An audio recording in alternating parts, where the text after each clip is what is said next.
Yo, what's going on, guys? And welcome back to another episode of that 6 round show. I am your host, Kyle Everett, and I got my sidekick with me, the Puerto Rican superstar. How you doing, brother? I'm doing great. Doing well. Feeling nice this evening? Yeah, man. Hell yeah, bro. So, man, it's Tuesday right now. Yeah. So, Kyle, what did you do this weekend? Man, dude, I did a lot, bro. I did a lot. I'm pretty sure we both did a lot, Yeah.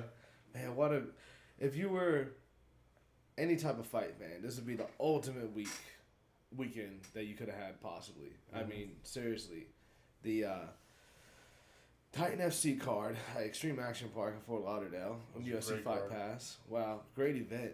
I mean, hell of an event. You know, walking in, I was shocked. I was like, wow, they really set this place up good. Like, it looked sick. You know, and then Saturday was the UFC Fight Night on ESPN Plus, and Jacare Souza versus Chris Hermanson. Was it Hermanson or Jack? I mean, it was Jack or Chris? Oh, maybe it was Jack. Yeah, it was Jack. Yeah. My bad, Jack. But yeah, I mean, Ultimate Fights. I was there. We were there. Yeah. You were in a suite, I guess, right? Yeah, it was sweet. Yeah, man. And I had 4 seats for the UFC.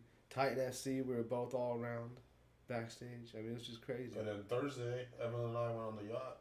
Oh, yeah. For the weigh-ins. Yeah, I was a little jealous of you on that, man. That was dope.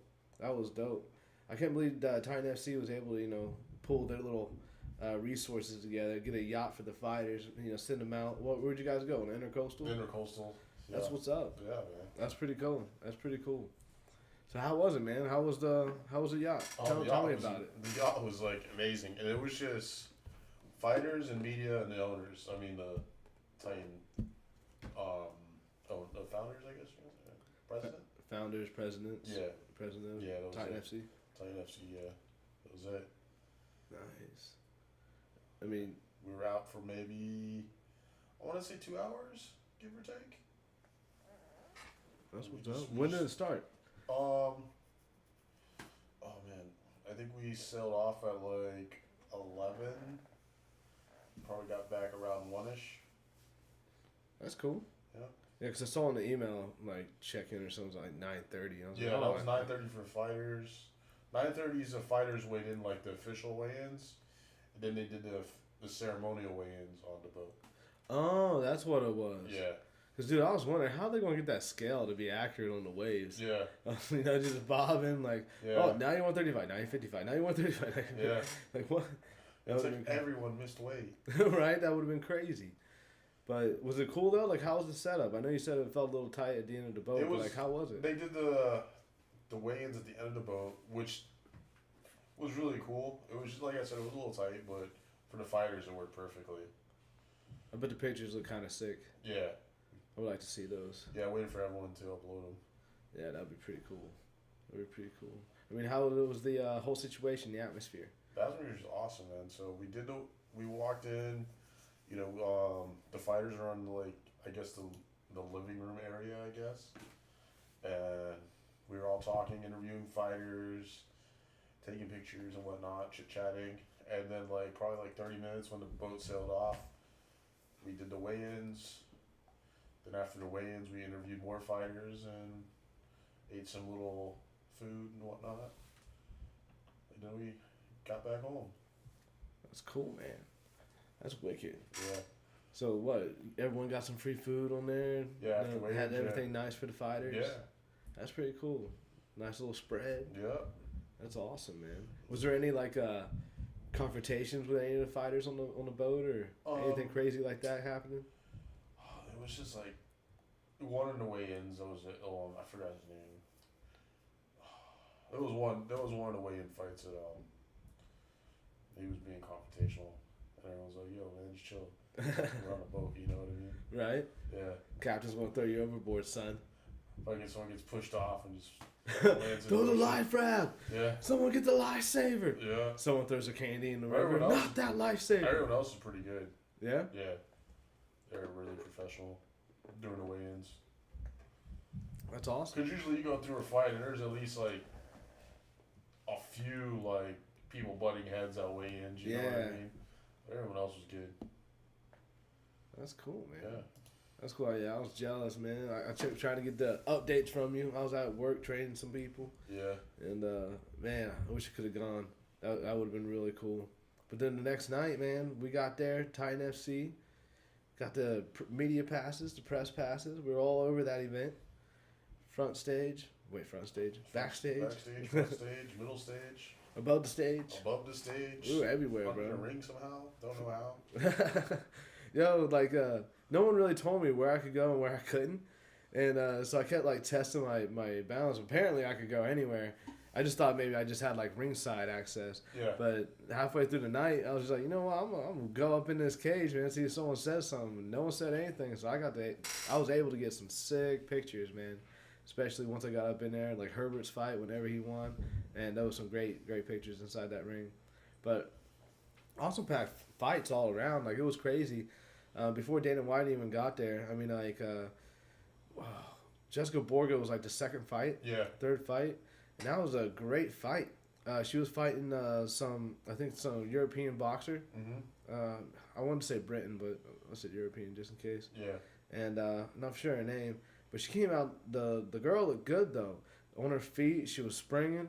I was nervous for Jessica because standing on beside the cage, getting ready to come out, she was just kind of standing there, you know, flat-footed, while the other girls just bouncing around, getting on her toes, getting her movement. You know, I was like, oh snap, this could be a long fight, you know.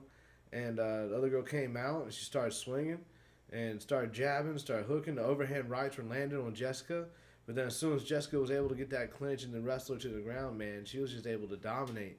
She got in the ground and pound. She ended up getting him mount. She finished her. Yeah. I mean, first round, right? Yeah, first round finish. It was a TKO, right? Yeah, TKO. Yeah, TKO finish.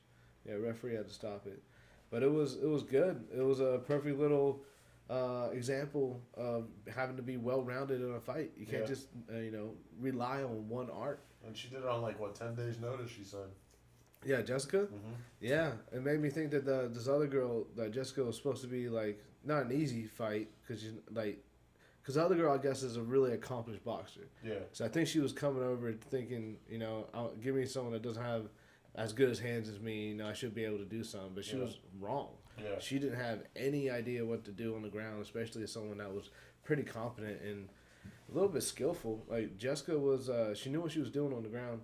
Like, I saw some skills there. It was nice. She did good. She did really good. It was impressive, especially to come back from getting some hands in the early part of the round. Very good match. I'm happy for her. Evelyn had an interview with her on Thursday during the weigh-ins, and she told us her game plan, and she did exactly what she told us she was going to do. That's awesome. Yeah. Oh, yeah, man. We need to get those all that footage from the yacht. Yeah. Post that stuff up on our YouTube. Yeah. Yeah, so, hey, extra content for y'all whenever we get that popping. Yeah. But you guys interviewed a few fighters, right? Yeah, we interviewed Jessica, Jason Suarez, Matt Waggy, Herbert Burns, Colin. Oh man, what's his last name? We interviewed that guy. And Lex, the owner. Oh, cool. Yeah. Got a little everybody. Yeah. So we'll have a nice little montage for you guys. Mm-hmm. Throw some pictures in there of the event, had the interviews in there. Yeah, so we did audio interviews, so we're just gonna put it on a blog. Okay. And we'll definitely put the pictures up though. Yeah, hell yeah. Yeah, maybe I could probably put all the interviews on the on one line and put the pictures up. It might be kind of cool. Yeah. Do a little montage for y'all. But yeah, they're going on in the fights, man. There's this one kid that impressed me, and I guess Dana White said that he has his eye on him now. It was his first MMA fight. Yeah, I remember I have one picture of him, the white boy with the long hair. Okay. And he looked super comfortable, bouncing around, was dotting, and he ended up getting a finish on homeboy, and it was really crazy because when we talked to him, we're like, man, so how long you been doing it? He's like, that was my first fight. He's like, I've been training for a little bit, but that was my first fight. And we were just like, wow, like no jitters, no hesitation. It was just, he was in there, kind of free, showing off his skills. It was a really good fight from that kid. I can't remember his name, but he's from across the way. Okay. So he came over here and fought. I can't remember exactly where he was from. I know he told me. I can't remember. He wasn't like French or something, was he? He had an accent. I don't know. I'm not for sure. Maybe. I know there was a guy from France on the boat, so. It could have been him. Oh well. And then shoot, who were the other? Who was the next one that was on that card? There was a lot of matches, so I don't remember. Yeah. Think about the big one that stood out to me. Got the NFL, not the NCAA wrestler. Yeah, that fight surprised me. Man, I can't remember. I'm having a brain fart on their names right now. But yeah, what was his name? Scott Lawson. Yeah. And he was a Penn State All-American wrestler. This is going to be his first fight in pro ranks MMA. And I thought he was going to go in there and dominate. Yo, there's a little controversy in the back, though. Apparently, after he got his gloves on and everything, and he was warming up, he just walked away to the restroom and went to, I don't know, maybe went to go do a deuce or something. But the commission's like, yo, you guys didn't follow him in there? Like, what the hell? You know? Yeah. Like, it was a little bit crazy. Like, the commission was like, I don't know. You know, like we thought the fight was going to be canceled. Yeah. Like, I didn't realize you couldn't do that. But it's after the gloves. You know? Yeah. After the gloves. After they wrap you up, you got to be like, the commission has to keep an eye on you. Yeah, make sure you don't do anything crazy. Yeah. But that fight was a little one-sided, though. Yeah. The homeboy that he was fighting, man, he was able to do some work. He was able to stop the wrestling, was able to dot him up, slow him down. Leg kicks were landing. He was able to shut down the takedown once he got his back up against the cage, which a lot of wrestlers aren't used to that. Aren't used to having a barrier to where people can kind of stop the momentum of your takedown. Yeah. You know, and that's a big thing. You got to learn how to clinch up after that and get a takedown from that, you know. And a lot of these college wrestlers, that's a little bit of a gap that they have when they first come into the pro ranks. And it's a little bit new of a skill set that they have to obtain in order to be able to cross over all the way. But it's minor things. I mean, shoot, if he's that good of a wrestler, I mean, it's little things, little hints, little put your hand here, not there, get the gable grip, not the key lock, different shit, that they can do. It's just minor things, minor tweaks. But homie was able to dominate, all 3 rounds, went to decision, and Scott took an L in his first loss. The other guy was able to get that win. Yeah. It was good. It was a good fight. Bangers in the 3rd round, too. It was crazy. Then got Matt Waggy on the card, which we interviewed. Yep. Matt did great. It was a split decision, though, wasn't it? Which is crazy. I didn't see it as a split decision. I mean, Waggy was in a little bit of danger in the first round. Yeah, with the Kimura, and also he had his arm trapped in another instance. But I didn't see those being in danger. Because when Waggy got stuck with that Kimura, he was kind of trapped up against the cage. Yeah. And so the guy couldn't really get a twist on it. Waggy was doing a good job of not letting the guy get control of his hips, too, to where he can kind of pull him out to get the key lock on him. But then a while, that Buddy couldn't get the key lock, the Kimura, Waggy was hitting him in the ribs, getting some damage.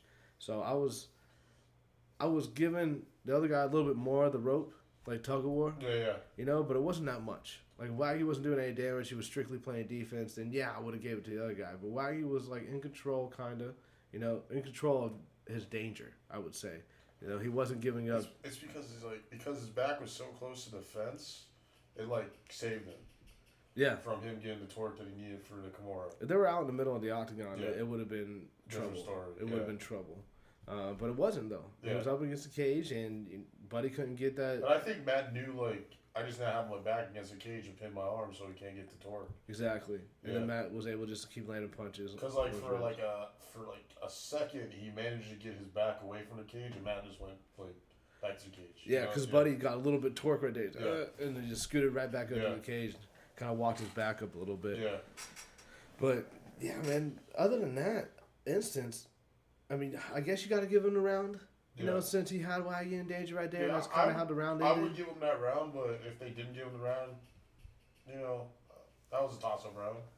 Yeah, I feel that way. And then in the 2nd and 3rd round, I gave it to Waggy. I mean, the 2nd round, Waggy got stuck in a vicarious position when he went in for a takedown. Dude kind of overhooked his arm a little bit and kind of trapped him right there in the transition. Waggy had this, but he couldn't get his arm free. Yeah, but that was 10 seconds left after, 4 minutes of control. Yeah, so I'm giving that round to Waggy, And then 3rd round, he was able to, finish in he was dominating the whole round, and the guy got on top of him, laid in Waggy's guard, didn't even throw that many punches from Waggy's guard.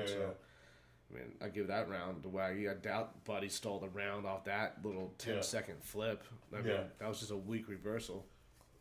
It wasn't that, like, those last 20 seconds in the second and 20 seconds in the third wasn't enough to steal a round, in my opinion. Yeah, not at all. Not at all. And then, so Waggy won a split decision, 29-28. Good victory by Waggy. I thought it was like, it should have been 29-28, the whole thing, maybe. I want to know, like, what judge saw him winning. You know what I mean? The other guy winning. And then we got Herbert Burns up next, too. Herbert getting that rear naked choke finish. Who was it that he was fighting? He was supposed to fight this guy a while ago, wasn't he? Yeah, Luis Gomez, right? Something like that, yeah, Gomez. Yeah, but right off the bat, you know, Herbert came in and decided to get go for a takedown. Didn't even get hit when he got taken down, or when he shot for that takedown. And whenever he was there, he started working, took the guy's back, and was able to secure the position. Guy got up, stood up once. Herbert was his backpack for a little while. And then I got nervous because dude did like a back slam. Yeah. And like slammed Herbert to the ground. I thought Herbert for sure landed on his shoulder because I thought I saw Herbert like grimace, but I guess he was just like no, and I didn't do anything. And it's funny, if you look at the replays, Herbert's body didn't even take impact. Really? Yeah. That's hilarious. Like, the guy took all the impact. It's freaking crazy. Like, I guess he broke the floorboard or something. Did he really? When he fell down. That's wild. Yep.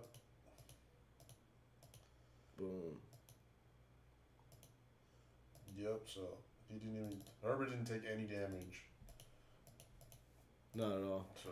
And then after that slam, he was able to get in that rear naked here. Boom. This is the progression of the fight right here, people.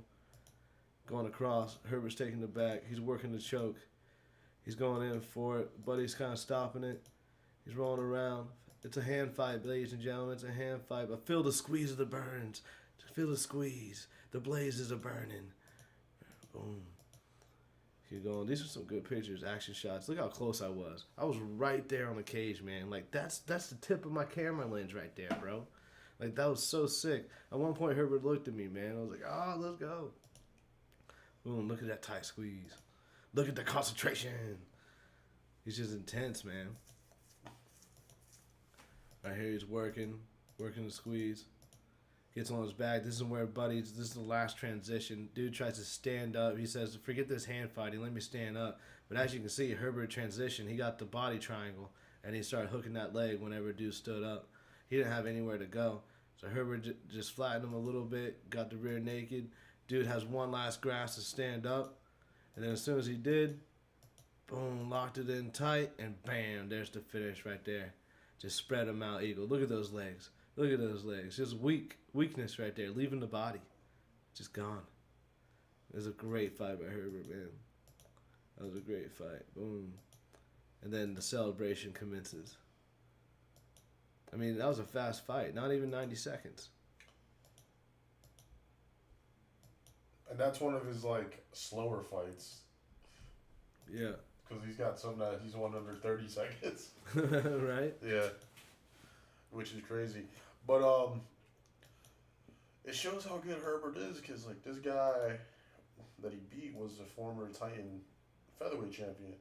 When he fought Jason Soares and Jason Soares beat him, he was giving Jason a lot of trouble. He probably won 3 rounds. Really? Yeah. Wow. That's impressive. And Jason got caught. Jason caught him in a submission towards the in the 4th round and beat him. So we're like, damn, I thought he was gonna give Herbert some, not trouble, because I'm confident in Herbert. Right. Because, he is my coach. I know what he can do. But I thought he was gonna be more competitive. But Herbert said no. He said nope, not getting hit. Well, it didn't even get phased. Look how pretty that face still looks. I mean, however pretty it could look. Right there with the champ, too. Mr. Usman himself. welterweight champion of the world. Look at Dana White looking at the screen. That was right after they mentioned Dana White and the kid. Do you have something to say to Dana White? So I turned around to see Dana's reaction. He's like, come on, Dana. Come on. But I thought it was really cool what he was saying. He's like, yo, let me join my brother in the big leagues. We can do big things. Yeah. We can do big things. So when he said that, I turned around. Dana White's over there just clapping for him. Like, good job, big guy. That was a hell of a fight. That was a great job. I mean, I don't know, man. I thought TitanFC did a hell of a job at this card. The quality was great. In the back, they were showing the UFC Fight Pass on the TV for everyone to watch.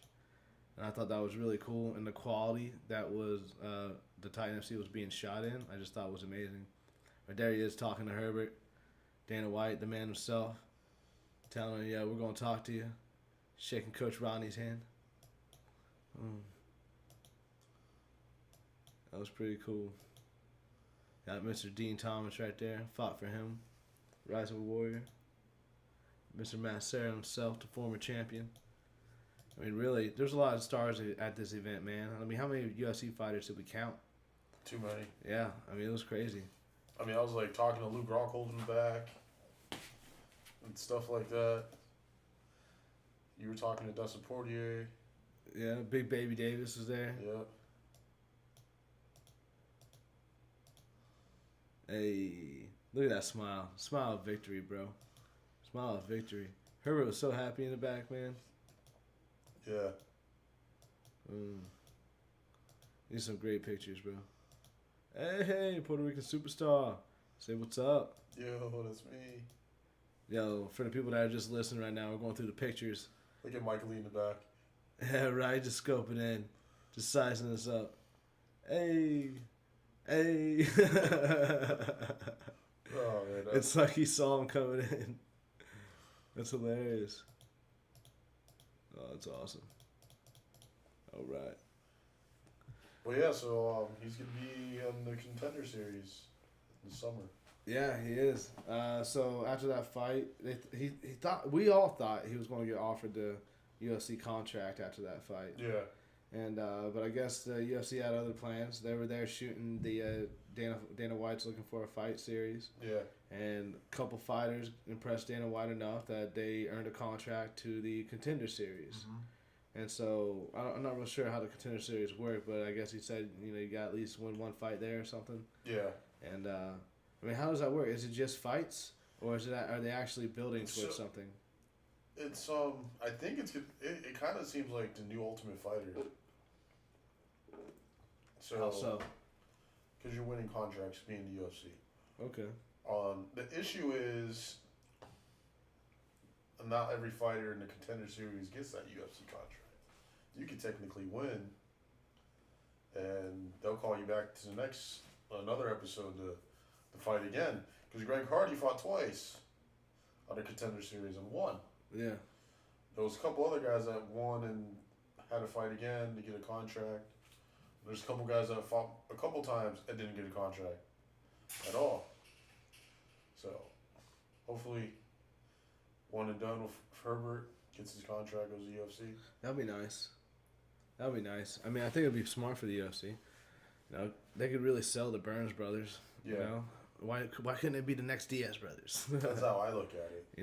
Why not? I think that'd be wicked. The next Pettis brothers. Right? I mean, look, every time they've gotten brothers in the UFC, it's been gold. Mm-hmm. Diaz brothers, Pettis brothers, the Guida brothers for a very little. No, wait. For like a day. Yeah, the Lozon brothers. Yeah. Millers. Yeah, Miller brothers. I mean, they were able to sell it. Now we got sisters too now. Oh, yeah, the Shevchenko? Yeah. Yeah, that's crazy. But, dude, Shevchenko's sister got worked, though. Yeah. That was kind of bad by a gritty vet, but I didn't think Roxy, was going to be able to do that to her. Now the question is, can Roxy do that to her sister? Because they fight very similar and in the same weight class. That would be crazy. I don't know, dude. Could we have a sister title? Yeah, that's what was weird about it. Like, she dropped down to that weight class. It's like, that's your sister's weight class. It's like, what's your sister gonna go for? I think I would love to see that. Yeah. I'd pay a lot of money to see sister versus sister. They have to pay them a lot of money to do it too. I bet, right? I mean, what kind of family rivalry is that going to start? I mean, I'd hate to be around that dinner table after someone wins. Yeah. You know, especially if it's a younger sister. Like, give me that chicken wing, sis. You know? I'll beat you again. Right? Better pass some freaking... Nah. But, man, that'd be crazy. I think that'd be tense. In the video game that I'm playing, they in the career mode, the Fight Night, the 2011 game, they make you fight your brother in there in, like, the career mode at the end. Like, because your brother's a heavyweight champ. It's crazy. I was like, oh, that's a weird swing. Yeah. But back to TitanFC, great card. That Jason Suarez fight, it was crazy. It was crazy because of how it flipped at the end. Yeah. It was one-sided 3 rounds. Mm-hmm. Just ground and pound action from Jason Suarez. Homie, I can't remember his name. What was his name? I forgot his name. He was fighting. I'm sure it's in the pictures. And Jason was ground and pounding 3 rounds, demolishing Buddy's ribs the whole time. I mean, ribs were just red as can be. No name. I didn't even know his shorts. Who knows? But 3 rounds, tough action. Jason was showing grit by being able to maintain ground control, but homie wasn't really even trying to get his feet on the hips though. No, it looked like he was content being on his back. Yeah, which was weird. Yeah, like I don't know if he was just trying to get Jason to get tired. And that was another reason why, you know, on the scorecards it's one-sided because, you know, if your back's on the ground, but because he was so content to be on his back and do damage, like I didn't see him being in danger. You know what I mean? Like scorecards he was losing definitely. You can't say anything about it. But like he was so comfortable with his back, and like I didn't think he was in danger. You know, I saw him with the rim shots, but he was those elbows from landing on his shoulder and stuff. And he did very good not letting him land on his head. What do you from mean? On top? Oh, yeah. Yeah. Yeah, he was guard. He did a good job of defending to where the only thing Jason could do was hit the ribs. Yeah. And that's why Jason was hitting the ribs. But those were hard punches to the ribs. But, you know, cumulative damage. You know? And that's probably part of the reason why dude was so gassed in the end, too. Yeah. But, man, that 4th round, I thought I got it on camera, bro. I thought I did. I got the split second before and a split second right after. Jason came in banging. Like, in that fourth round, Jason came out and started slanging. Homie started slanging. They were exchanging leather. I mean, it was crazy for about 5, 6, 7 seconds. Like, just boom, boom, boom. Then Jason goes to throw in another hard right, and homie throws a head kick, but it's not a head kick. The knee caught Jason just right across, and I saw his chin just snap, and he just fell on the ground, man. And then it just went from there. Dude started banging on him. Referee could have stopped it easily. I was kind of yelling, "Oh, he's fine, ref. He's fine, ref." I was like, I didn't know if I could say anything because I was taking pictures, but I was like, "He's fine, ref," because he was moving. What I hate to see if a guy is moving around trying, because in MMA you should be allowed to scramble. If you're rocked, whatever. I mean, it's ground game. It's jiu-jitsu. That's what jiu-jitsu is the defense against a bigger guy so you can survive, right? Mm-hmm. And then beyond that, you submit and get out.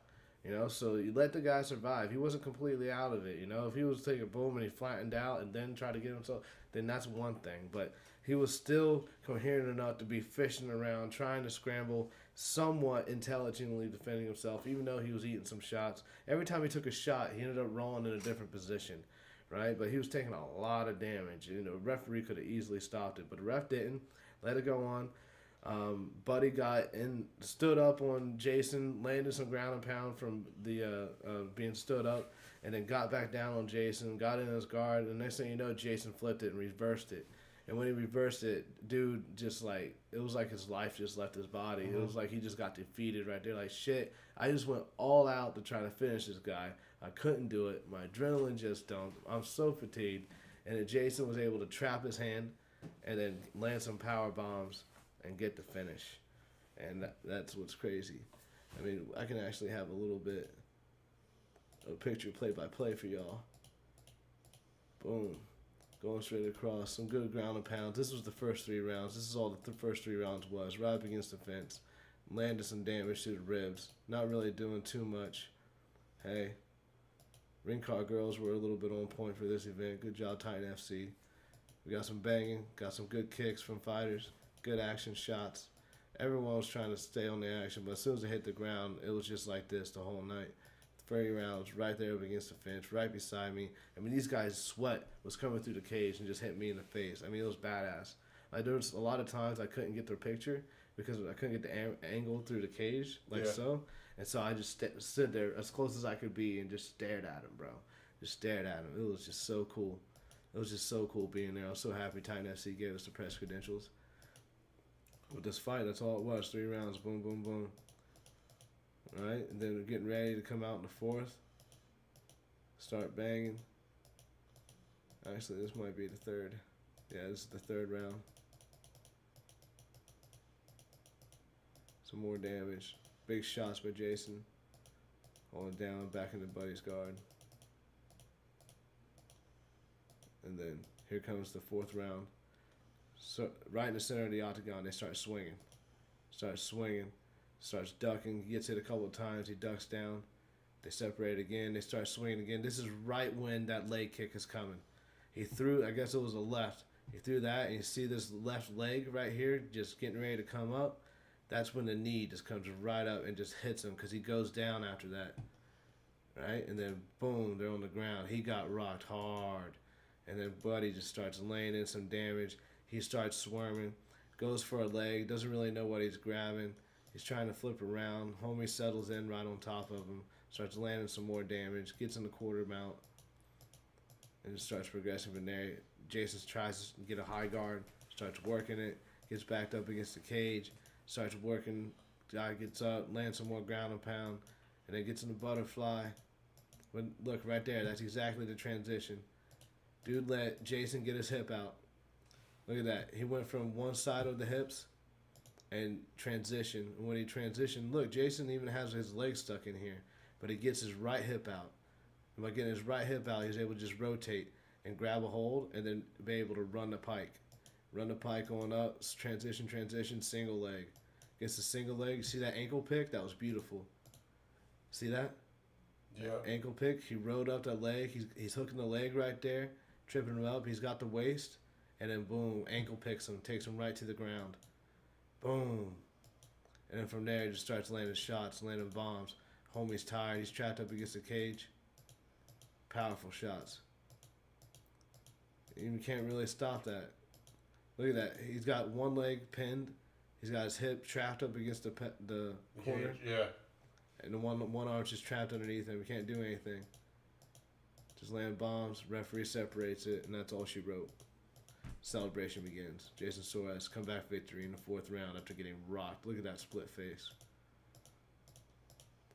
Champ with the champ. That's a really nice belt. It is, right? I dig that belt. It's pretty cool. It's kind of old school yet new. We got a picture of him like in the front of the boat, like with the belt. Can't wait for everyone to post it up. See, we need those shits, bro. We need all of them. A great fight. They got the Dana White in the back in the media scrum, answering a question, talking to fighters. Oh yeah, I forgot about this guy. This is the Japanese kid. Well, sorry, Asian kid. Because I'm not sure exactly what country he's from. But he gifted Dana White a martial arts robe. Did you see that? Oh, no. Yeah, and Dana White's like, oh, thank you for the gift. And he was like trying to convince Dana White to give him at least one fight in the UFC. Yeah. He's like, we bring this whole market over here. We've been training for years. Just give us one shot and we'll show the world what we can do, this and that. And Dana White's just like, yeah, okay, thanks for your gift. And then he just hands it to this guy. Yeah. Should have got a picture of the gift.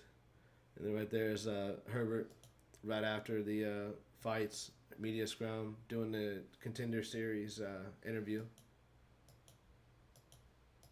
Boom. And then the TitanFC. It was a great night over there at the TitanFC, man. It was a lot of fun, bro. Yeah, man. It was a lot of fun. Being able to see Dana White and all those guys.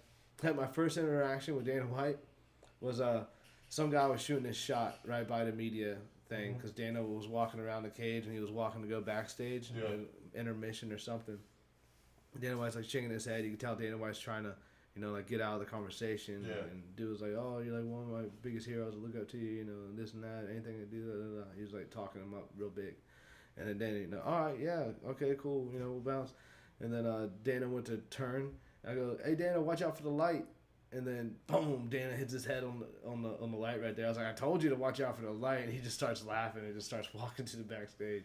I was like, I just thought it was funny. He had his head on the damn light. But then after I got the picture with him and everything, so that was pretty cool.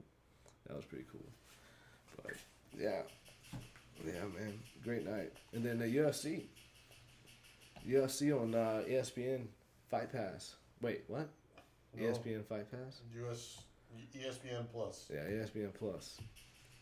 UFC Fight Night on ESPN Plus. Yes. Jacare Souza versus Jack Hermanson. Those are great night of fights, man. A lot of action. Our coach was on the card. Mm-hmm. Jim Miller was on the card. Ben Saunders was on the card. You got John Lineker on the card. Mm-hmm. You got Charles Oliveira and. It was the other Oliveira, no? Oh yeah, the Cowboy. Yeah, Cowboy. I forgot his first name. Yeah, and then versus Mike Perry. You had the Glover versus Ion. You had Andre Arlovski, and obviously Jacare. Yeah. But man, all around, it was awesome fights. When I first got there, man, if I knew it was gonna be like a big festival out front like that, I would have got there sooner. I didn't realize it was gonna be like all done up like that. They were taking down all the booths when I arrived. And I was like, oh shit, man! Like it was pretty cool. I started taking pictures all around. I guess they had the belt out front because there was a big poster there. I was like, man, that would have been cool to get a picture of the belt, but just didn't get there in time. Stood in front of the UFC banner. Ended up going there with a few of my friends. I've known him for a couple of years, Cody. You've seen him over here at my birthday parties. And went over there, did an event with them. It was cool. Was Cody on the show? Maybe. One of the early ones, yeah. He might have been. Yeah. Might have been. But, man, I had a hell of a time trying to get into the event, bro. Like, it was crazy. That's why I missed Gilbert's fight, man. Freaking, I go over to Cody's. We're getting ready to leave, and he can't find the damn tickets. He printed out the tickets. And he couldn't find him. He's like, well, shit, I got the confirmation number. So we should be able to get into this. Let's go to, roll call, will call, whatever the hell it is. And so we get there, and, like, we go two separate entrances. They almost didn't let me in the park because I was like, we have to scan your tickets, right? And so we can see if you have parking passes. I'm like, well, I don't have my tickets. I'm supposed to pick them up. I got my confirmation number, and I got floor seats. And they're like, oh, well, do you have parking passes? I was like, I don't know. Well, I got floor seats. Like, all right, go ahead and go. I was about to give them $20 to park. They just told me to go. Yeah. So that was cool. But then when I got the will call, I saw one I needed my ID. I was like, crap, Cody bought him, so I can't get him. So Cody was like 5 minutes behind me. And then I didn't see Cody. I guess Cody was at the other will call across the way. Yeah. And his girl called me and started telling me, he's like, oh, he's having a hell of a time. I get over there, and they're telling him that they can't print off the tickets. That it's StubHub. And so StubHub has to email him the tickets again to show them on the phone and they can scan it, right? Mm-hmm. And because they couldn't deal with the confirmation number. So we call StubHub. StubHub wants to charge $75 a ticket to resend the tickets. Wow. Yeah. And so we're flipping out. We go to the other will call and we're trying to be like, yo, man, like, here's the confirmation number. Like, help us out. Like, yo, we've got 4 seats. Like, come on, man. And then he's like, oh, there's nothing I can do with it being third party, this and that, So ended up, Cody had to pay the $75 or whatnot. I don't know if maybe allegedly he canceled his card after that, after we got inside or what. But yeah, we ended up getting in, but that stalled us for like an hour.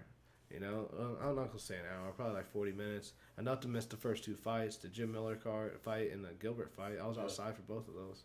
Yeah. And so that was hectic. That's why I was texting you like, man, you guys got extra tickets? I don't know if I'm getting in. Like, shit. Because I knew you guys were in the suite and everything, and that would have been sick. Yeah, it was sick. That would have been sick, man. But, yeah, we got in. So since I missed the fights, tell me what's up, man. What happened with them? I missed the Jim fight, and I missed the Gilbert fight. You got to fill me in. Fuck, man. I wasn't paying attention. Jim Miller won pretty fast by submission. Yeah, rear naked choke first round. Yeah, like probably, a minute. The Angela Hill fight was pretty good. Was it? Yeah. That's what's up. Angela Hill, because that chick was that chick was just taking all the heat. Really? Yeah. Like it was a buffet and she was starving? Yeah. Just eating. Eating them, dude. She couldn't take her down. I thought the chick was gonna take Angela Hill down, but nope. That chick took a lot of damage. Like it went all 3 rounds. Yep. They were slinging. Yeah, that's what's up. Any 10-8 rounds or no? No, Very it was just it was competitive, but Angela landed the better shots. Yeah. Yeah. Nice. Bloody at all or no? The chick's face was all destroyed. Yeah. Plastic surgery time. Yeah, that was a good match. Then I remember the Gilbert match. Yeah, how was the Gilbert? I missed it. That match was awesome. The guy, I think it looked like he clipped Gilbert. Really? Yeah. And Gilbert's like, no more. I gotta take it to the ground. Once it went to the ground, it was a different story. Yeah. Yeah. It was so funny because I was talking to Gilbert about it. So during the match, you see Gilbert in the corner that he's in like half guard, just like beating up the guy, right? And you see him like it looked like we thought he was talking shit to the other guy's corner, right? And he's saying he's yelling something, right? And I legit thought he was talking shit. Like someone got mad, maybe said some shit, and I'm like, oh shit, what's happening? So, that was the end of the first round. Second round, Gilbert gets a takedown after a little bit of, some punches and exchanges. Gilbert takes a takedown, gets his back, calls it a day. So we go to the restaurant, we eat dinner with Gilbert. It was me, Danny, and Herbert. Went to Texas to Brazil. Nice. So I was like, yo, man, Herbert, what are you saying over there? You talking shit or something? Gilbert, you talking shit? He was like, no, I was asking for the time. Oh, seriously? And then, I asked the guy for the time, and he was like, I don't know. And so, I was getting Amanda Nunes to tell me the time. That's hilarious. Yeah, that was it. He wasn't talking shit. He was just trying to figure out the time. Like, how much time I gotta work with? Yeah, pretty much. Because you tapped him out 30 seconds left, right? That was in the first round when he was okay. Yeah. That's cool. Yeah, it was a cool match. It was good to see Gilbert win that close because we had pretty close seats. Not as close as Kyle's. We weren't on the floor, but we were right in front of where the fighters exit. That little that rampway when they leave. Yeah. That's where we were in front of. Nice. So when he won, we were we said what's up, high fives, hugs and stuff. That's how close we were. That's pretty wicked. Yeah. That's cool. I didn't realize that. Mhm. Damn, lucky you, bro. Because man, the 4 seats were dope. Don't get me wrong, it was cool. But now I know where you should kind of sit. Because man, there was 3 giant dudes sitting in front of us. So I don't know if we just got bad luck or what, but it still would have been a slight headache. Because we kept having to lean over to the left, lean over to the right, and look around people to see the fight, right? But I mean, it was cool though. It was a great experience to be on the ground. I did like that, but I think 5 rows away from the cage is about maybe 5-6 rows. Yeah, I think where we sat was perfect. Yeah. Yeah. Because you were raised up a little bit. Yeah, just a little bit. Yeah, just enough. That's what I'm thinking too.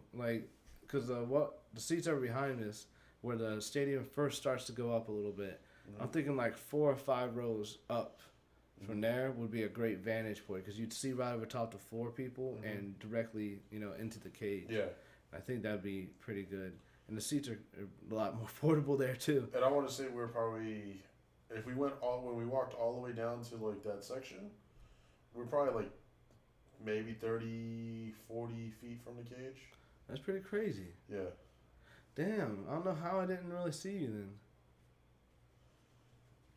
Because in front of us was not the people on the floor, it was the production. Ah, so you were directly on the other side of me. Yeah. That's why I couldn't see you.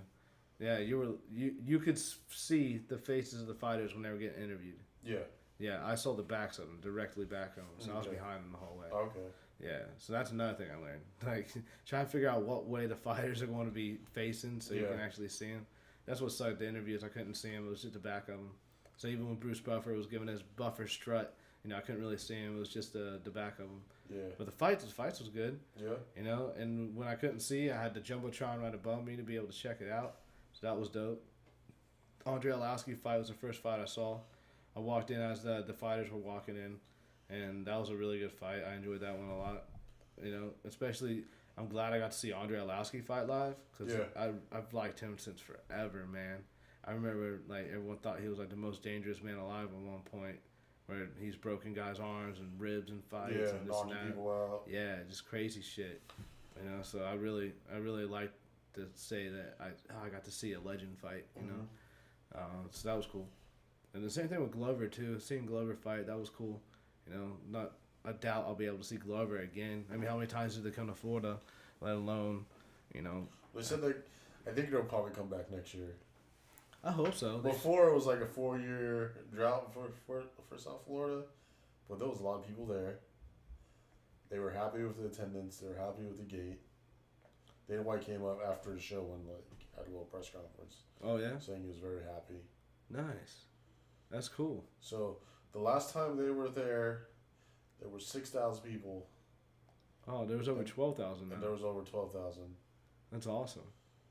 Yeah, and the main event fell off like 3 weeks ago. That's still crazy. Everyone could have cashed in. No, but that's awesome, man. I'm happy, and it's very smart that they had a lot of Florida fighters there because that definitely brought people out. Yeah, you know, but also it's not 12,000 worth of people. That means they're fans. Fans are coming out too, not just like the Florida fighter fans, but real fans. So that's awesome. See, that's what the UFC was lacking every time they come over here. Florida, we're in this state. You probably can think about it in sports. We are not fans of the sport. We are fans of our team. Yeah. You know what I mean? We like to root for our own. Yeah. So other states, they will go to a football game just to go to a football game. We will go to a sporting event because our team's playing. Yeah, because it's a party. Yeah. Our team's playing. It's so when you bring a lot of Florida fighters, we're going to go to see the Florida fighters. We don't care if the main event is whoever it is, but if they're not from Florida and they're not super big names, they're not going to really go for it. Right. So like when Romero was on the main event at one point, like that was a big thing. Because Florida wants to see him, you know. Oh yeah. Oh yeah. Yeah. I mean, and then look at all the fighters that were on there from Florida. Yeah. I mean, so I think adding Mike Perry helped. Oh yeah, that helped a lot. Yeah. And then even the other fighters like Gilbert and Ben Saunders both in Florida. Yeah, I mean it was very smart on their end. So if they would keep that like formula for next time they're here, they should be able to rock it. They can they can do a pay-per-view here, and they just have to do either. If Dustin Poirier is still champion, you put him on, you're golden. You put Usman on, you're golden. Anyone, Amanda Nunes, you're golden. And you can have a pay-per-view, and people will go to see those three. I think Nunes could work, but I think Usman and Poirier, they're too big to be able to do a Florida card. They would put theirs on Vegas. Yeah. Not that I'm saying Amanda's not big enough. I'm not saying that at all. To be able to do the Vegas, because obviously she is, but I'm saying it would probably fit better than those two. Being able to get as much out of it with as those you can. fighters, like I'm tired of like seeing the main event, like the crazy title matches going to Vegas. Like you can make some money in Florida if you have like you can go to a big arena, you can go to Miami Heat, like and like Amanda Nunes would sell that out. You put Amanda Nunes and Romero as a co-main event, it's selling out. In Florida. And with all the Cubans and all the Brazilians that want to see Amanda, you're good to go. That would be crazy. You know? And I believe they would sell that out, you know? Could you imagine the Heat Stadium sold out for a UFC? That'd be crazy. Mm-hmm. How big is the Heat Arena? I know it's bigger than the BB&T.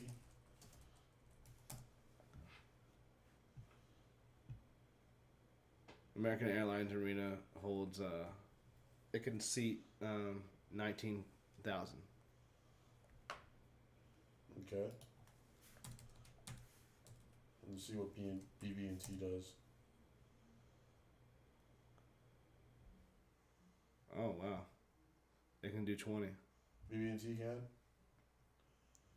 Yep. But you know the issue with that is reduction, like the area. What are you saying? Like, you need all that room for, like, the cage takes a lot of room. Oh, I wonder if this is counting like floor seats. Because that's just arena seating, right? So if you, in a basketball, like the Heat arena, you'd have it in center court, and you'd have that giant floor as seats. Yeah. So it'd probably be more. I don't know how much more, but it'd be more. Why does it seem like the Heat where the Heat plays bigger? I haven't been inside the Heat place, to tell you the truth, so I don't know. I thought the BB&T Center looked pretty big when I walked in. My girl said that she was surprised. She actually thought the UFC show was going to be bigger than what it was. Yeah. Like, she was a little bit taken down. Like, you know, like, oh, like, this is really cool, but I thought it was going to be a little bit bigger, like a big Vegas card. You know, like, well, I don't know. To me, it looked pretty big. Yeah. You know, it looked legit. It makes me wonder, like, is a Vegas card that much more extravagant? You know, is it bigger there? I don't know. I don't know. I wonder how big like what the most attendance is for a fight, like in an arena, for a UFC. That's a good question. What would you say it is? 22,000.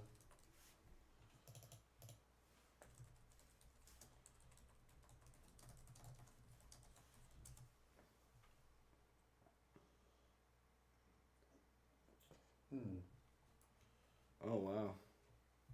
Was that your final? Yeah. Ronda Rousey versus Holly Holm to 56,000 attendees. Is that an arena? Live attendance of UFC event. Where's it? What place? Let's see.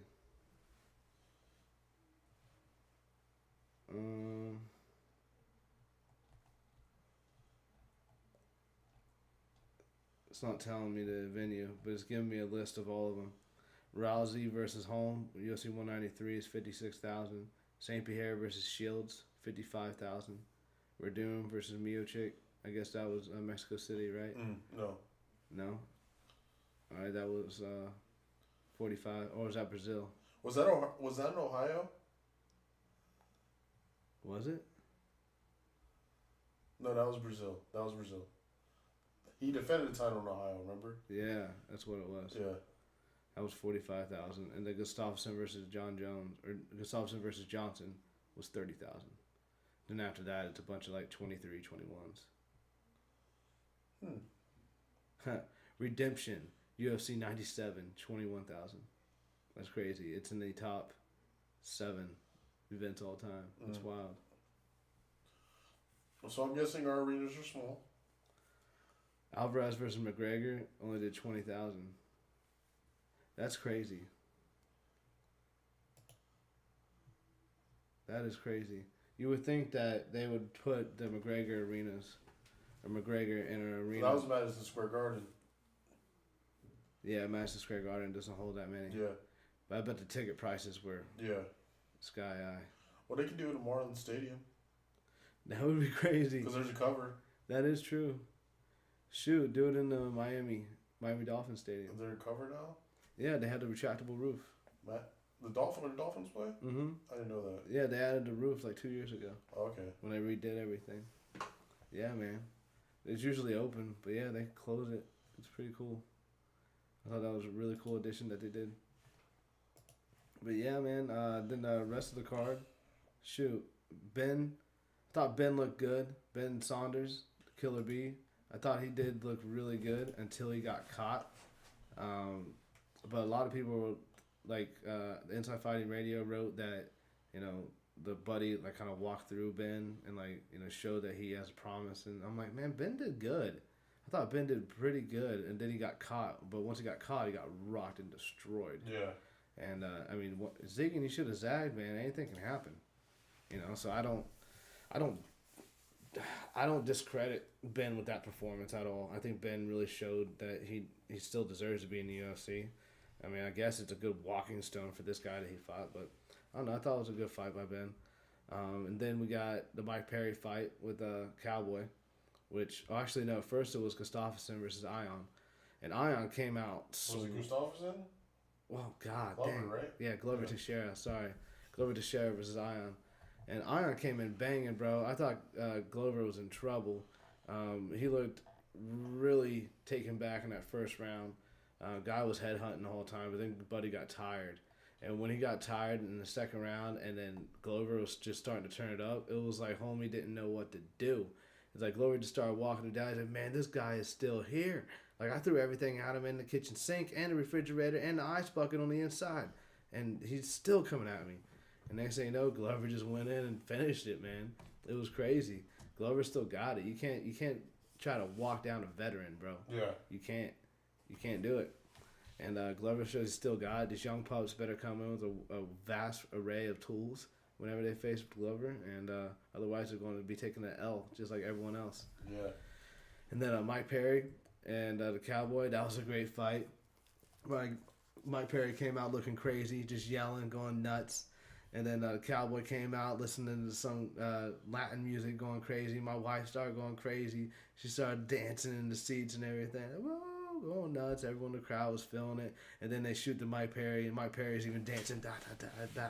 It was just crazy. Yeah, it was like he was making fun of it. It was like, all right. That was pretty cool. But then those guys started banging.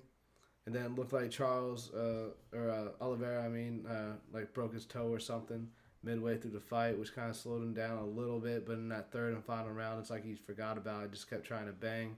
But then he just started not engaging Mike, wanted Mike to come up on the cage and just try to counter him. But Mike was doing a really good job. But Mike ended up pulling a nice split decision victory over him. I thought it was Mike the whole day, though. Yeah. I really did. I didn't see Cowboy winning the fight on the scorecards. I don't know really what the referees were thinking with that one. But Mike did a good job. You know, his speech afterwards was a little crazy. You know, when they expand, I contract, and when they contract, I expand, and when I hit, I don't hit, it already hits. Yeah. Something like that. I don't know, something crazy.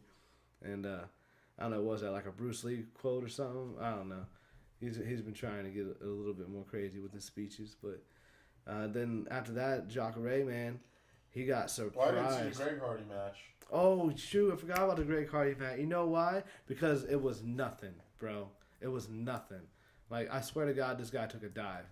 I swear to God. This guy looked like that he was on steroids for the past 2 years. Not Greg, his opponent from Russia. This guy hasn't fought in 2 years. You know, it looked like they were like, hey, we won't even test you if you come over. Just come over here, take a dive, you know, in a minute. Because the first couple of punches that looked like rocked guy, they didn't even hit him, bro. They didn't even hit him. The one that did get through, it hit his glove first. And yeah, that was a good shot. But as soon as he got even hit hard once, bro, he just fell to the ground. And that was it. That was all she wrote. It was just like, what?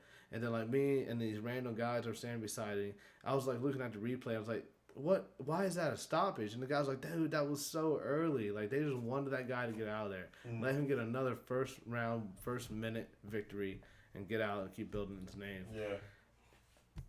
I don't know. If it wasn't, it wasn't. Okay, then great job, Greg Hardy. You know, whoop-de-doo, Basil. I don't know. Like, I didn't impress me. It didn't impress me. And the fact that he's saying that he wants Miocic next, he wants Derek Lewis next. Okay, I'd like to see him fight Derek Lewis. Yeah. Stipe, you ain't at Stipe's level. If No. Stipe wants to wrestle you, you're done. You're done. There's no way. You know, maybe you can get lucky. Everyone has a puncher's chance, you know. Whoa. But there's no way you had the skill set right now to be able to do what needs to be done against the former champion Stipe Miocic. Derek Lewis,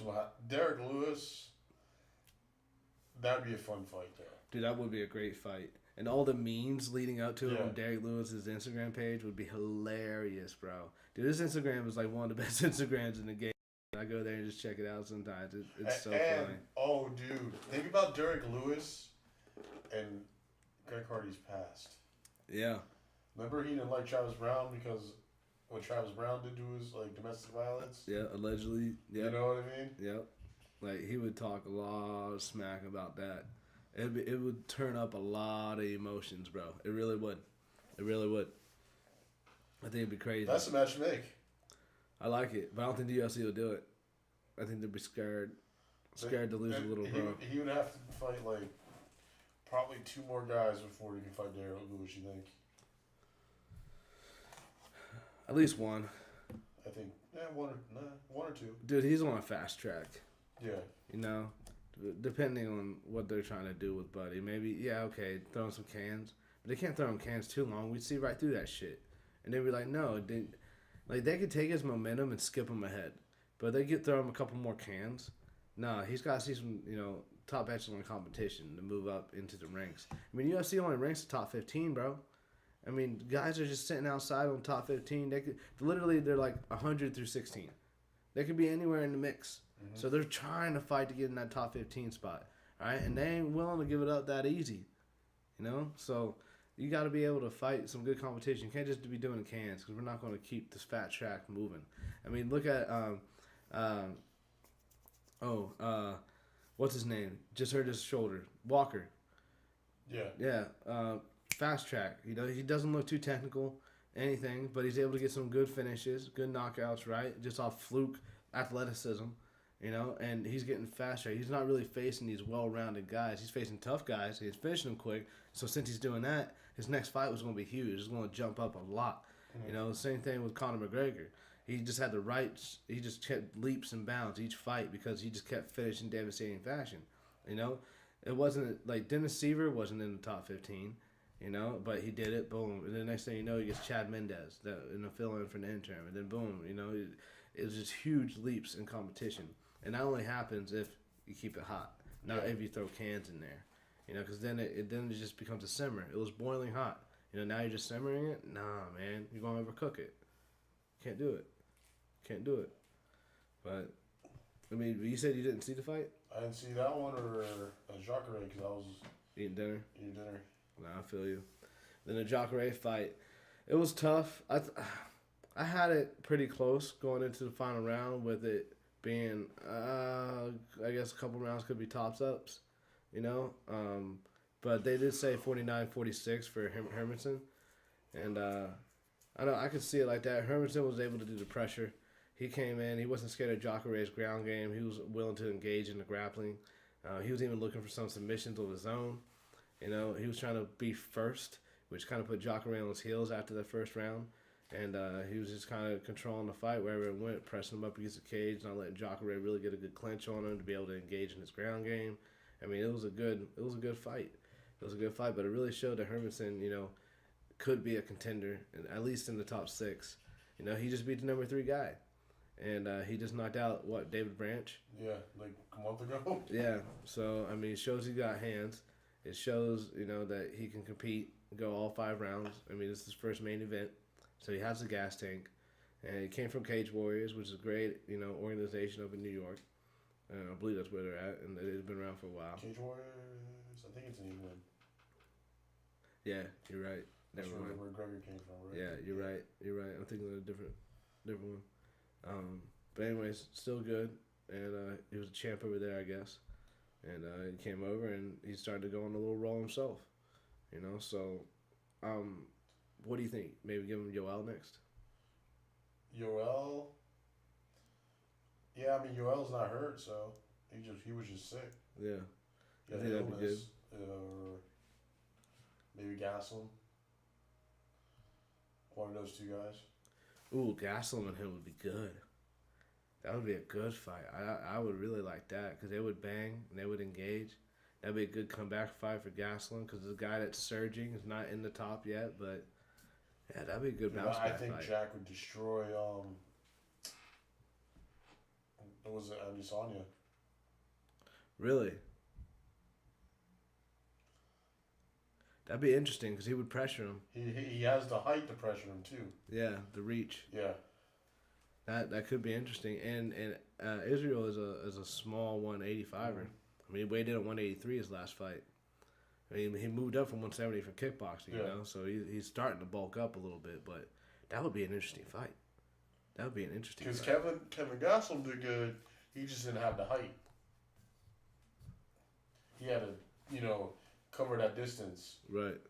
But you got a guy that is going to put good, because Kevin Gastelum did good with the pressure. Mm-hmm. But he also had to cover distance at the same time. And he was doing good, but eventually the guy caught him. Israel was catching him. Oh yeah, he started overextending and just getting caught. Mm-hmm. But you got a guy that has the distance, the reach already. He just has to put the pressure. Like, he's not scared to grapple. But Israel's gonna be fighting. The champion. Well, they're gonna be bringing the belts together. Yeah. Wow, what's his name? Robert Whitaker. Yeah, Robert Whitaker. So what? If you think that, then you would have to give Hermanson Yoel, because then whoever wins that fight can go fight for the title next. Yep. And then Gastelum gets the loser of that. See, it's funny because like the way the title picture is, like they have to see where the title is at before they give Yoel a match, a title contention match. You can't give him Robert. He can't fight him 3 times in like 2 years. You know what I mean? Yeah. So you gotta give him someone else. Yeah. Which they tried to do with Souza. Yeah. But now it's supposed to be a no one contender fight. I didn't really like that to begin with. Yeah. You know, because one, you're giving us a rematch, which is going to lead to a rematch. You know, I wasn't really feeling that too well. So if like Israel wins the title, then I can see them just giving Romero to him. But if Robert wins, he has to be like in a contendership match. Dude, Yoel and Israel, that's scary. That's a crazy fight. 2 just athletic phenoms.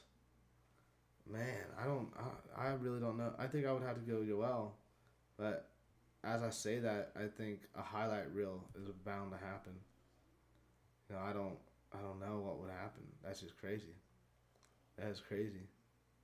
Yo, also, you remember the Jesus kid that was fighting?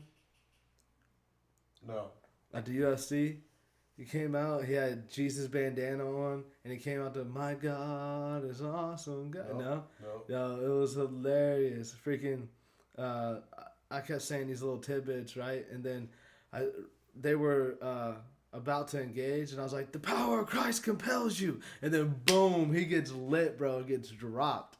I was like, that's hilarious. Like, my wife and everyone else beside me started just dying laughing because it was perfect timing, right when I said it. It was just so funny. I was like, man, obviously Jesus ain't a fan of you tonight, bro. Oh, man. Because he ended up getting his ass whooped. But I guess he was a fill-in guy, though. Yeah. But it's funny, speaking of religion, Roy McDonald and John Fitch fought to a draw. Really? Oh, that's right on Dazen. Yeah. I forgot all about that card.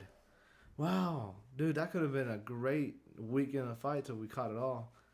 Man, so do you know what happened? What's good? Majority decision. I didn't see it. I read about it. And Rory moves up in the tournament because he had the title. Really? Yeah. Because it was a draw? Yeah. Because you don't lose the title as a draw, so I guess technically you kind of win. Mm-hmm. You know what I mean? Yeah. That's crazy. Yeah. So I kind of want to see the match because John Fitch has a couple draws in his career because there's been a couple times where he's losing, but then he finishes someone. Yeah. It gets a 10-8 round, and that's probably what happened.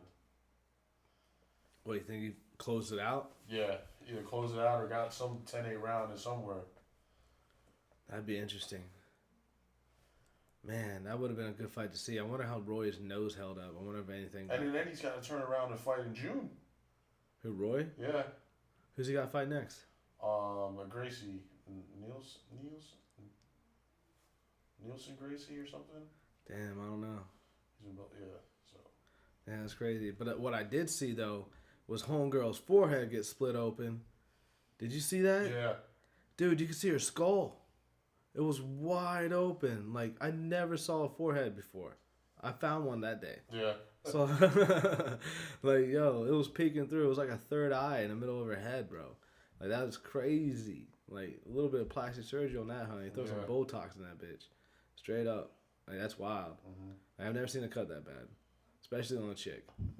I mean, that's a whole new hole in that girl. Yeah. That's a funny. So, this week we got Cowboy and Alaquenta or something? Yep. Cowboy and Alaquenta. Alaquenta says he want to make it look like Don Cerrone's on the end of his career. It's going to be a crazy fight. I'm curious to see what happens. Because I don't think Al has the game to put it on Cowboy fast and like the striking exchanges to kind of knock Cowboy out, which some fighters have been able to do, like overwhelm Cowboy early and finish him hard. I don't think he has that. I think he can try in like Rafael dos Anjos style, like RDA style, and just pressure, grind him, put him on the ground, that type of shit. But Cowboy's crafty off his back, bro. So I think what he's just going to try and do is keep Cowboy in his heels. Keep in his range, but keep Cowboy in his heels. So let Cowboy come forward and set up the kicks and set up the sequences. You know, I think that's going to be the key. But I can't ever root against Cowboy. I have to pick Cowboy all the way. Yeah. Cowboy's looking really good with the baby. Right? Ever since his boy came around. It's not like a meme now. There's like TRT, Vitor. There's like Dad, Cerrone. That's what's up, though. I mean, I guess having a kid, man, just a whole new inspiration level, you know? And, and they were talking about Cerrone and McGregor before this. And so maybe after this, or Cerrone gets Khabib, you know? Cause they already mentioned Khabib and Dustin in Abu Dhabi in September. That would be intense. They announced it. Abu Dhabi. Bro, that would be crazy. You know how pricey those tickets are going to be? Mm-hmm. That's insane. And it's supposed to be like some super...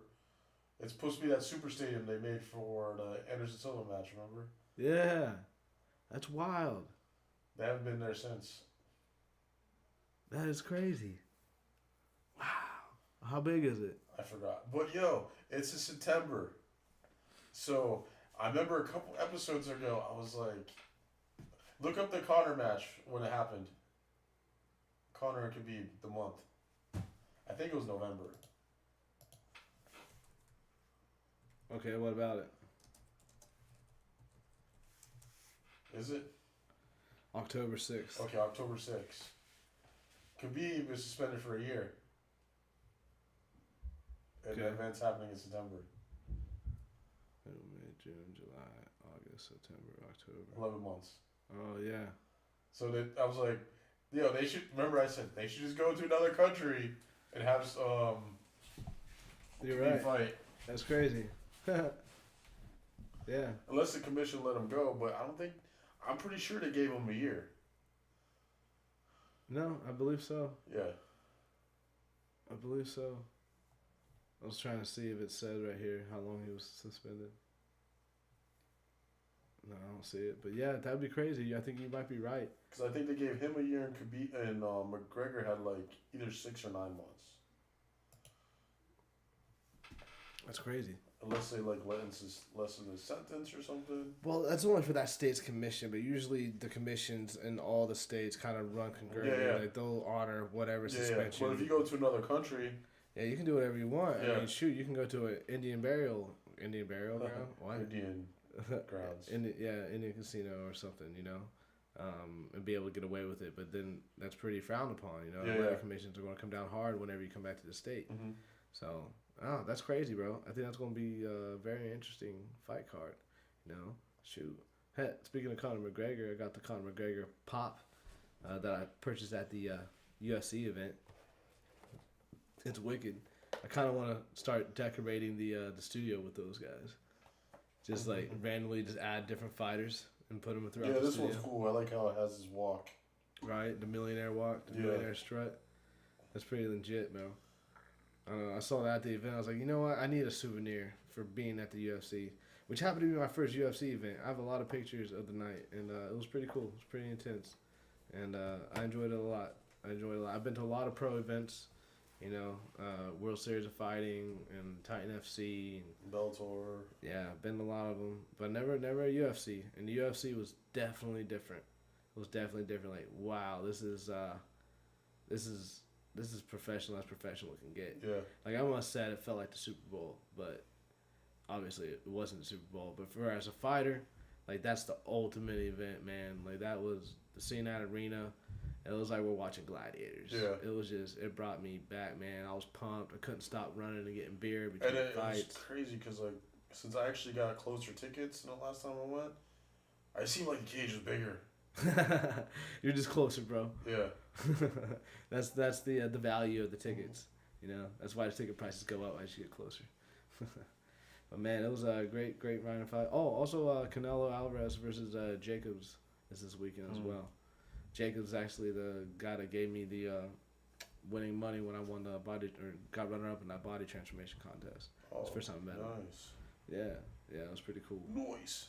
Yeah, he was coming back from being paralyzed then, and for him to be back from being paralyzed and fighting back and becoming a great contender that he is to fight the champ Canelo Alvarez, it speaks a lot of perseverance and a lot of awesome shit that you can do in your life and how you can change your stars, bro.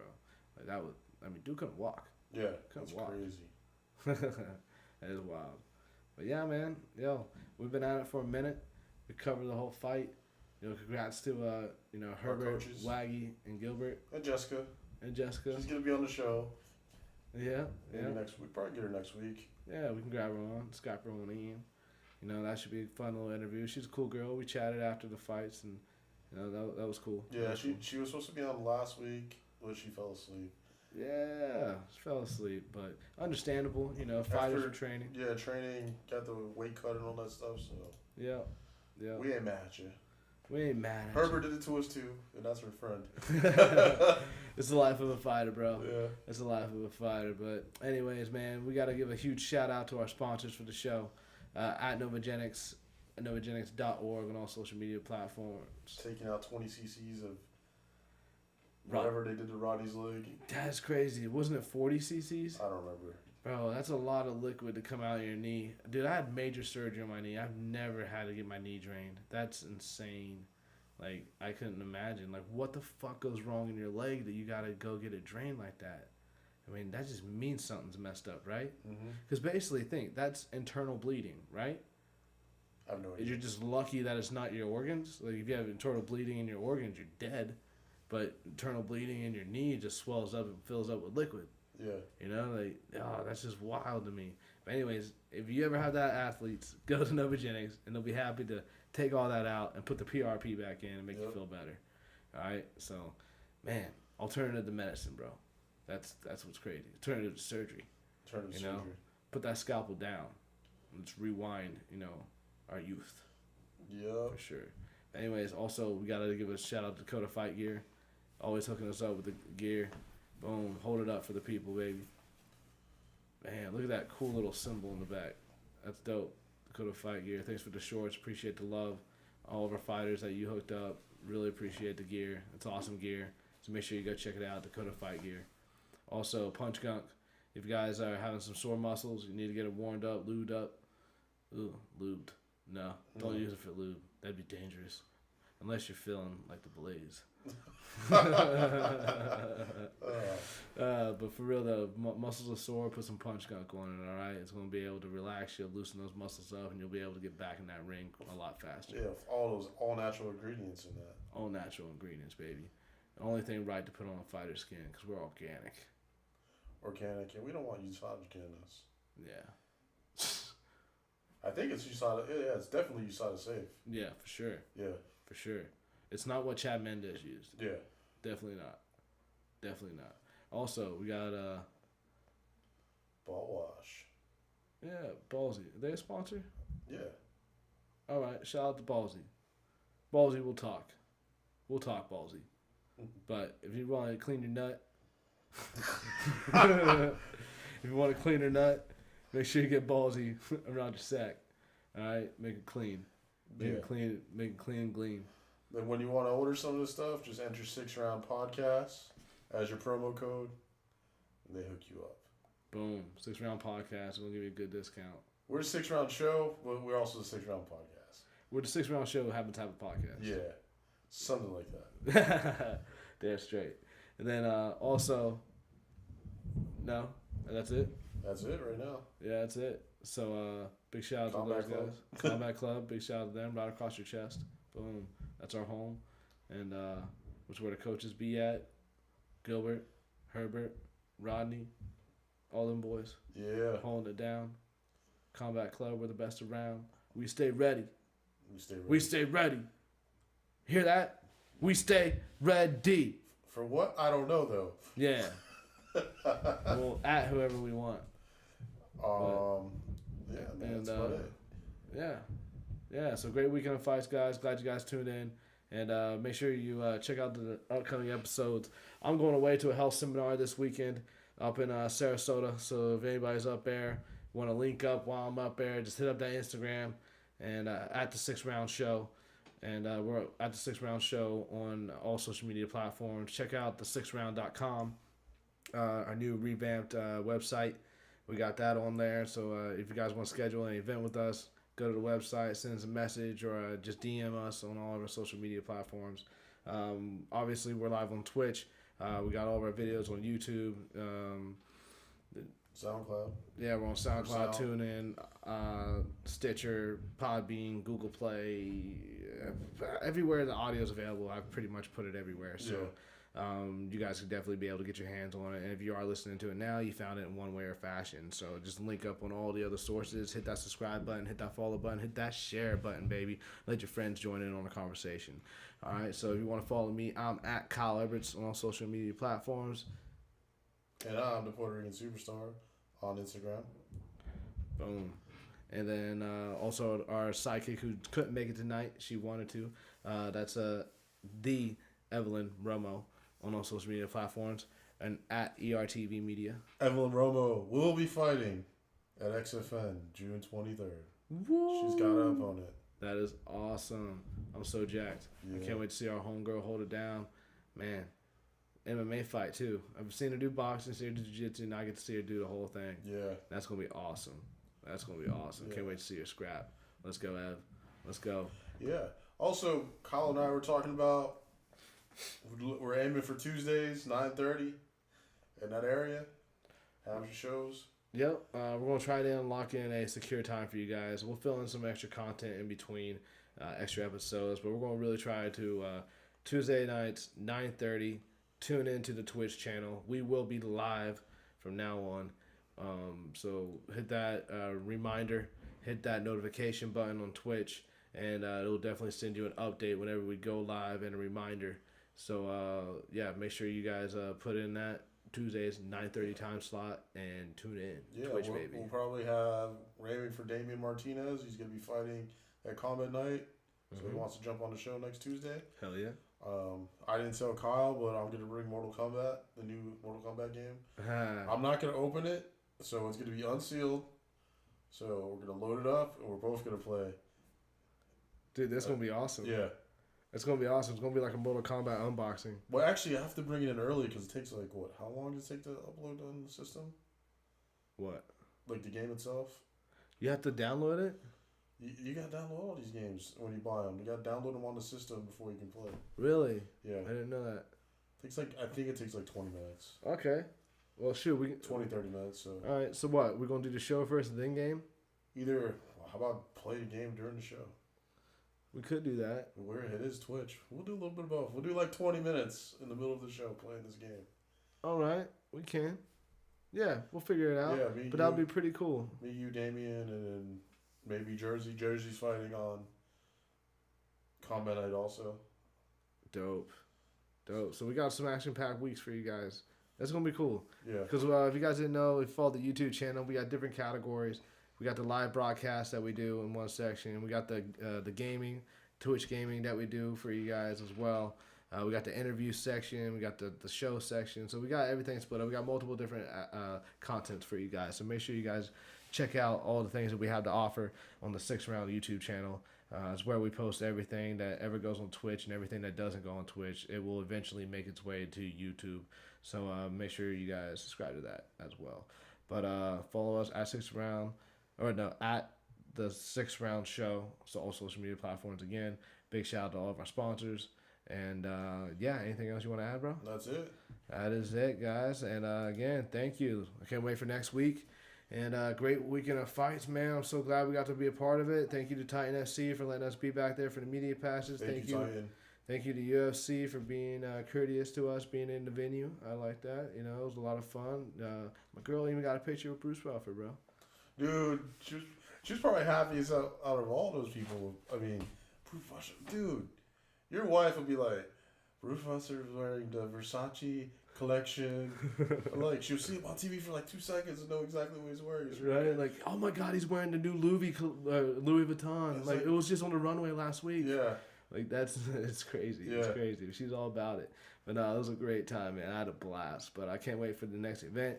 I can't wait for the next show for you guys. And you know what? That was the 6 Round Podcast. Wait, no. That was the 6 Round Show. And we got Bye-bye. Woo.